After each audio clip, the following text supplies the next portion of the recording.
Hello everyone.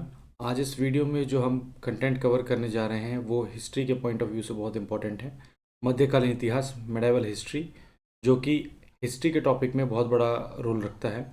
उसमें जो बहुत इंपॉर्टेंट टॉपिक बनता है वो है मुग़ल काल, जो दिल्ली सल्तनत के साथ ही जब दिल्ली सल्तनत समाप्त होता है तो उसके बाद मुग़ल काल आ जाता है। मुग़ल काल से क्वेश्चंस जो हैं किसी न किसी एग्जाम्स में आप उठा के देखोगे तो ज़रूर मिलेंगे। तो आज इस वीडियो में हम वो कंटेंट कवर करने जा रहे हैं। तो चलिए समय न गवाते हुए शुरुआत करते हैं। और इसमें हम आज कवर करेंगे जो सारे इंपॉर्टेंट क्वेश्चन है। एक एक लाइन जो है वो बहुत इंपॉर्टेंट है। तो मुगल शासकों की बात करें तो मुगल काल में सबसे पहले जो शासक आए वो हमारे आए बाबर। बाबर इसके संस्थापक थे। इनका टेन्यूर 1526 से 1530 तक रहा। हुमायूं की बात करें जो सेकंड इनके शासक हुए, जो कि बाबर के पुत्र थे, इनका टेन्यूर 1530 से 1556 तक था। अकबर की बात करें, इनका टेन्यूर 1556 से 1605। जहांगीर 1605 से 1627। शाहजहाँ 1627 से 1658। औरंगजेब 1658 से 1707। बहादुर शाह 1707 से 1712। और लास्ट बात करें तो 1837 से 1857 तक बहादुर शाह द्वितीय का शासनकाल रहा। इसमें बीच के टेन्यूर में कुछ शासक थे जो कि एग्जाम्स में उनके बारे में नहीं पूछा जाता है, तो उनको हमने इसमें कवर नहीं किया है। इसमें हमने एक्चुअली वही सिर्फ लिए हैं जो कि एग्जाम के पॉइंट ऑफ व्यू से बहुत बहुत इंपॉर्टेंट बन जाते हैं। तो चलिए आगे इसमें कवर करते हैं। मुगल साम्राज्य की बात करें तो मुगल साम्राज्य का शासनकाल जो है वो हमारा टोटल टेन्यूर जो रहा वो हमारा रहा 1526 से लेके 1857 तक का टेन्यूर। ऑलमोस्ट 330 साल का टेन्यूर रहा। संस्थापक की बात हमने की तो संस्थापक आपको बताया मैंने कि बाबर है। बाबर, ये बाबर की इमेज देख लीजिए आप। बाबर इसके संस्थापक थे। इनका पूरा नाम जो था वो था ज़हीरुद्दीन मोहम्मद बाबर। पूरा नाम ज़हीरुद्दीन मोहम्मद बाबर। पिता की बात करें तो पिता का नाम इनका उमर शेख मिर्ज़ा। माता का नाम कुतलुब निगार खां। और ये जो दो लाइंस लिखी हैं ये एग्जाम में बहुत बार पूछी जा चुकी है कि बाबर के पिता की बात करें तो पिता की ओर से किसके वंशज थे। तो पिता की ओर से बात करें तो तैमूर के वंशज थे और तैमूर के ये पांचवा वंश था। पिता की साइड से बात करें तो ये तैमूर का पांचवा वंश था। और माता की ओर से बात करें तो चंगेज खां का ये 14वां वंश था। ये एग्जाम में बहुत बार पूछा जा चुका है कि पिता की ओर से बाबर का कौन सा वंश था और किससे रिलेटेड है, और माँ की ओर से कौन किससे रिलेटेड है। तो माता की ओर से तो चंगेज खान से रिलेटेड है और पिता की ओर से जो है ये रिलेटेड है तैमूर से। ये आप इसमें याद रखें ज़रूर। और इसका पीडीएफ है उसका मैं लिंक आपको डिस्क्रिप्शन बॉक्स में प्रोवाइड कर दूंगा। आप वहाँ से ना डाउनलोड कर सकते हैं इजीली। आगे देखते हैं इस वीडियो में। तो आगे बात करें बाबर की तो बाबर का जन्म जो है, जन्म हुआ था 14 फरवरी 1483 को और मृत्यु इसकी हुई है 1530 में। और जन्म की बात करें तो जन्म इसका हुआ कहाँ है। एक्चुअली इसका जन्म जो हुआ है वो फरगना वादी में हुआ है। फरगना वादी के अंदीजान नामक शहर में हुआ था, जो कि एट प्रेजेंट अभी की बात कर वर्तमान की तो उज्बेकिस्तान एक देश है, उस देश में ये एरिया लगता है। अब फरगना का शासक बना था ये 8 जून 1494 को। और उपलब्धियों की बात करें तो उपाधियां इसे जो प्राप्त थी वो बादशाह की उपाधि प्राप्त थी, जो कि 1507 में से प्राप्त हुई। कलंदर की उपाधि इसे प्राप्त थी। गाजी की उपाधि प्राप्त थी। गाजी की उपाधि इसे खानवा के युद्ध जीतने के बाद इसे मिली। और पुत्र की बात करें तो इसके 4 पुत्र थे, हुमायूं, कामरान मिर्जा, अस्करीन मिर्जा, हिंदाल मिर्जा। पुत्री की बात करें तो पुत्री इसकी थी गुलबदन बेगम। और आक्रमण की बात करें तो इसने भारत पर टोटल 5 बार आक्रमण किया। अपने पूरे शासनकाल में इसने 5 बार आक्रमण किया। पहली बार जो इसने आक्रमण किया वो यूसुफ जाति के खिलाफ किया था, जिससे इसने क्या किया कि बाजौर और भैरा, दो नामक स्थान है बाजौर और भैरा, इस पर इसने अधिकार कर लिया था अपने पहले युद्ध के बाद। फिर आगे बात करें बाबर के मुख्य युद्ध जो मेन युद्ध इसने लड़े थे, उसमें सबसे पहला इंपॉर्टेंट युद्ध जो बनता है वो पानीपत का प्रथम युद्ध। ये बहुत बार एग्जाम्स में पूछा जा चुका है। और मुगल काल का जो स्थापना है, जो भारत में स्थापना हुई, वो इसी युद्ध के बाद जो उसकी स्थापना भारत में हो पाई, पानीपत का पहला युद्ध। पानीपत हरियाणा स्टेट में एट प्रेजेंट है। और पानीपत का प्रथम युद्ध जो हुआ वो हुआ आपका 21 अप्रैल 1526 के डेट पे जो है ये युद्ध हुआ था। और ये हुआ किस किस के बीच में, ये हुआ लोधी वंश जो थे हमारे, लोधी वंश का लास्ट रूलर था इब्राहिम लोधी, उसके साथ बाबर का हुआ। और बाबर इसमें जीत प्राप्त कर चुका था। और इस युद्ध में बाबर ने कौन सी पद्धति का उपयोग किया ये भी बहुत बार एग्जाम में पूछा जा चुका है। तो तुलुगमा पद्धति जो है उसने यूज की थी। नेक्स्ट युद्ध देखें जो इसका इंपॉर्टेंट युद्ध है, इसका युद्ध है खानवा का युद्ध, जो कि 17 मार्च 1527 में इसने लड़ा। ये लड़ाई इसने मेवाड़ के शासक राणा सांगा के साथ, और इसमें भी बाबर की जीत हुई। नेक्स्ट युद्ध देखें तो चंदेरी का युद्ध है। चंदेरी का युद्ध 29 जनवरी 1528 को लड़ा गया और इसे राजपूत शासक मेदिनी राय के साथ लड़ा इसने, और इसमें भी बाबर की जीत हुई। नेक्स्ट युद्ध देखें तो घाघरा का युद्ध था, जो कि 1529 में इसने लड़ा। ये अफगानों के खिलाफ लड़ा इसने, और इसमें भी बाबर की जीत हुई। इन चारों को याद रखने की जो एक ट्रिक है, जो आपने बहुत सुनी होगी, बहुत पॉपुलर ट्रिक है, वो ट्रिक यही है कि पानी पिया, खाना खाया, चांद देखा, घर गया, मर गया। ये आप सीक्वेंस देखें तो 1526, 27, 28, 29 और लास्ट में जब 26 दिसंबर 1530 की उसकी मृत्यु हो जाती है, तो टोटल सीक्वेंस में ही है। तो इसकी ट्रिक यही बनती है कि पानी पिया, खाना खाया, चांद देखा, घर गया, पानी पिया, खाना खाया, चांद देखा, घर गया, मर गया।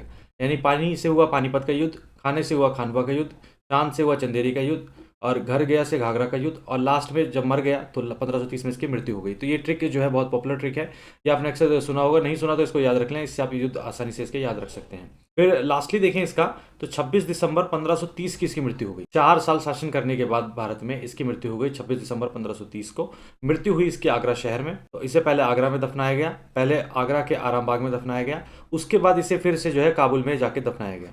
काबुल जो कि अफगानिस्तान में है, उसमें से दफनाया गया। बाबर की इच्छा थी कि मुझे जो है काबुल में ही दफनाया जाए, तो पहले इसको जो है आरामबाग में आगरा में दफनाया गया, बाद में इसे शिफ्ट कर दिया गया। नेक्स्ट बात करें इस वीडियो में, नेक्स्ट देखें जो इसमें इंपॉर्टेंट बनता है बाबर के बारे में, वो है अपना खानवा का युद्ध। खानवा का युद्ध जो इसने लड़ा, उसमें इसने जिहाद का नारा दिया। जिहाद एक मुस्लिम वर्ड है जिसका मतलब होता है हॉली वॉर, और इसने इस युद्ध को जीतने के बाद जो है गाजी की उपाधि धारण की थी। मुबियान पद शैली का जन्मदाता यही था। ख्वाजा उबैदुल्ला अहरार का अनुयायी था। तुर्की भाषा इसकी मातृभाषा थी, साथ ही साथ अरबी भाषा और फारसी भाषा का भी इसे नॉलेज था। आत्मकथा की बात करें, आत्मकथा बहुत बार पूछी जा चुकी है एग्जाम्स में कि बाबर की आत्मकथा का क्या नाम है। आत्मकथा का नाम है बाबरनामा, जो कि तुर्की भाषा में ही लिखी गई है, और बाद में इसका फारसी में अनुवाद किया। यह अनुवाद किया अब्दुल रहीम खाने खाना ने। इसने जो लिखा बाबर ने, वो लिखा तुर्की भाषा में, और अनुवाद इसका ट्रांसलेशन जो कराया गया वो फारसी भाषा में अनुवाद किया अब्दुल रहीम खाने खाना ने। इसके बाद बात करें तो 8 जून 1494 में फरगना में शासक बना था, और भारत में सबसे पहले जो है तोप खानों का प्रयोग जो है बाबर ने युद्ध में किया था। जो तोप से युद्ध लड़ने की जो पद्धति लेके आया, वो बाबर ही लेके आया इंडिया में। फिर बात करें हुमायूं की, जो इसका पुत्र था बाबर का। ये बाबर के 4 पुत्र थे, 4 में से जो सबसे बड़ा था वो हुमायूं था, और ऐसा रहा है ट्रेंड कि जो बड़ा बेटा होता है वो इसी शासक बनाया जाता है। तो हुमायूं का टेन्यूर जो रहा वो 1530 से 1556 तक रहा। एक्चुअली टोटल टेन्यूर इसका रहा नहीं, इसमें बीच में जो है इसने अपना शासन छोड़ दिया। ये हार गया था युद्ध में, तो इसे जाना पड़ा, और उसके बाद फिर ये आया, फिर इसने जीत अपनी कायम की, और फिर जो है भारत पे शासन किया। इसका नाम बात करें तो पूरा नाम इसका था नसीरुद्दीन हुमायूं, पिता इनके बाबर थे ही। और 29 दिसंबर 1530 को ये शासक बने, जो कि 23 वर्ष की उम्र में ये शासक बन चुके थे। माता माहम बेगम, 3 भाई इसके और थे, टोटल 4 पुत्र थे बाबर के। तो 3 भाई कामरान मिर्ज़ा, अस्करी मिर्ज़ा और हिंदाल मिर्ज़ा। इन तीनों को अलग अलग जगह जो है इनको एरिया बांट के दिया हुआ था, जहाँ ये अपना अपना जो है इनका कंट्रोल के अंडर था, वहाँ शासन अपना करते थे। कामरान मिर्ज़ा के पास था काबुल और कंधार, अस्करिन के पास संभल का एरिया था, और हिंदाल के पास अलवर और मेवाड़ का एरिया था। हुमायूं की सिस्टर गुलबदन बेगम, जिन्होंने पुस्तक लिखी हुमायूं नामा, ये इंपॉर्टेंट बनता है, ये बहुत बार पूछा जा चुका है एग्जाम्स में। प्रीवियस ईयर क्वेश्चन आप उठा के देखोगे तो आपको ये मिलेगा उसमें। हुमायूं नामा पुस्तक ये हुमायूं के ऊपर लिखी गई, और इसे लिखा गुलबदन बेगम ने। हुमायूं जो है बदख्शा का शासन बना, सुलेमान मिर्ज़ा को इसने दिया बदख्शा का शासन हुमायूं ने। सुलेमान मिर्ज़ा कौन थे? तो सुलेमान मिर्ज़ा जो इनके चचेरे भाई थे, किनके?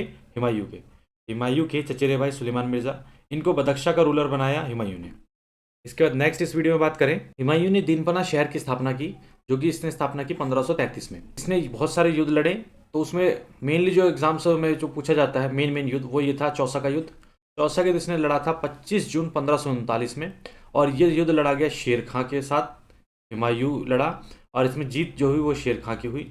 शेर खां जो है शेरशाह सूरी का नाम है, और इसे शेरशाह की पदवी जो है इसी युद्ध के बाद मिली। चौसा के युद्ध के बाद इसे शेर खां को शेरशाह की पदवी मिली, और इसका पूरा नाम जो है शेरशाह सूरी हो गया।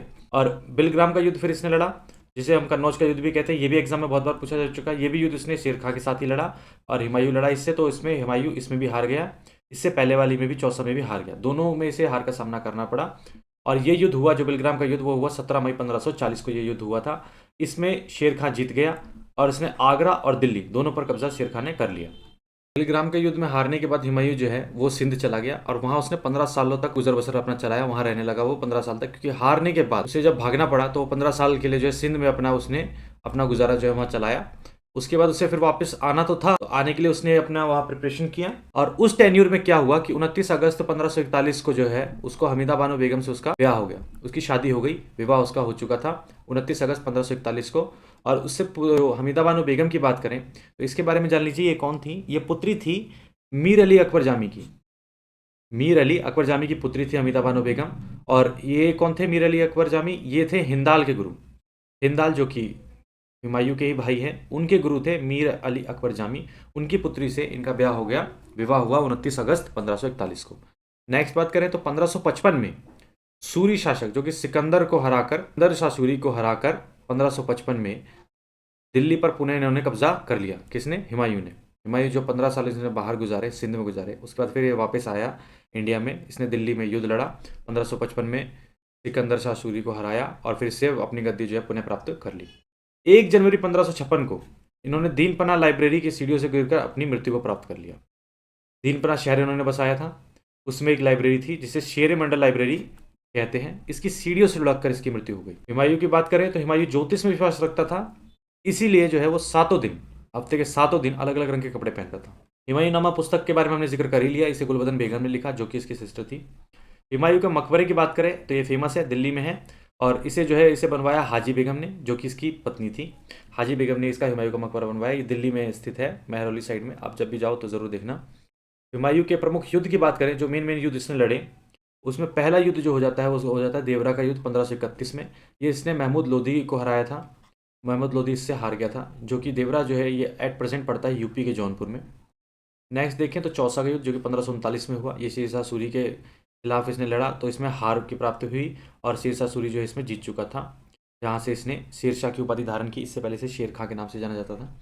तीसरा युद्ध बिलग्राम का युद्ध जो है ये भी शेरशाह के साथ लड़ा, हुमायूं को हार का सामना करना पड़ा। नेक्स्ट युद्ध था सरहिंद का युद्ध जो कि 1555 में लड़ा। ये लड़ा सिकंदर शाह सूरी को, और इसमें इसने सिकंदर शाह सूरी को हराया और फिर से दिल्ली की गद्दी को पुनः प्राप्त कर लिया। हुमायूं के बारे में एक राइटर थे, उन्होंने एक स्टेटमेंट दिया था, लेनपुल नामक राइटर थे। इनका स्टेटमेंट अक्सर पूछा जाता है कि हुमायूं के बारे में इस तरीके का स्टेटमेंट किसने दिया, तो याद रखना आप कि लेनपुल ने दिया था। इन्होंने कहा था कि हुमायूं गिरते पड़ते इस जीवन से मुक्त हो गया, ठीक उसी तरह जिस तरह तमाम जिंदगी गिरते पड़ते चलता रहा। अगर आप पूरे मुगल शासन में देखो तो हुमायूं इकलौता ऐसा शासक था जिसका टेन्यूर जो है बहुत ही उतार चढ़ाव वाला रहा था। बाबर के गुजरने के बाद इसे गद्दी तो मिल गई, लेकिन गद्दी मिलने के बाद कुछ ही समय बाद जो इसे हार का सामना करना पड़ा। फिर 15 साल का जो शासन था इसने अपना शासन कर नहीं पाया और वह सिंध में जाके जो है वो उसे रहना पड़ा था। तो ये उतार चढ़ाव जो था उसके जीवन में था। उसके बाद फिर आके गद्दी इसने प्राप्त कर ली। तो इस तरीके का उतार चढ़ाव वाला जीवन था। तो इसके लिए लैंडपुल ने लिखा कि हुमायूं गिरते पड़ते इस जीवन से मुक्त हो गया, ठीक उसी तरह जिस तरह तमाम जिंदगी गिरते पड़ते वो चलता रहा। तो ये लास्ट स्टेटमेंट इसके बारे में थी एग्जाम के पॉइंट ऑफ व्यू से। तो इस वीडियो में हमने बाबर और हुमायूं दोनों को कवर कर लिया। अगली वीडियो में हम अकबर, क्योंकि अकबर का टेन्योर बड़ा था, उससे एग्जाम्स में क्वेश्चंस भी बहुत ज़्यादा बनते हैं, वो हम अगली वीडियो में कवर करेंगे।